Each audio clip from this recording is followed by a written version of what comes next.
अक़वाम मुत्तहिदा में इंसानी हुकूक के सरबराह वॉल्कर टर्क ने अमरीका और ईरान पर फौरी जंग बंदी पर जोर देते हुए कहा कि जंगी सूरत हाल की वजह से खत्ते में इंसानी हुकूक दाव पर लग गए हैं। वॉल्कर टर्क ने कहा कि खत्ते के दीगर ममालिक में शहरी इमलाक पर ईरानी हमलों से नुकसान पहुँच रहा है। ये सिलसिला फौरी रुकना चाहिए।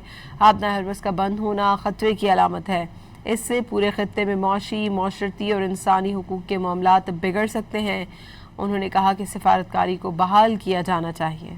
अक़वाम मुत्तहिदा में इंसानी हुकूक के सरबराह वॉल्कर टर्क ने अमरीका और ईरान पर फौरी जंग बंदी पर जोर देते हुए कहा कि जंगी सूरत हाल की वजह से खत्ते में इंसानी हुकूक दाव पर लग गए हैं। वॉल्कर टर्क ने कहा कि खत्ते के दीगर ममालिक में शहरी इमलाक पर ईरानी हमलों से नुकसान पहुँच रहा है। ये सिलसिला फौरी रुकना चाहिए। आबना हरबस का बंद होना खतरे की अलामत है।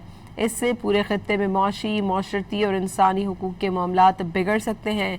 उन्होंने कहा कि सिफारतकारी को बहाल किया जाना चाहिए।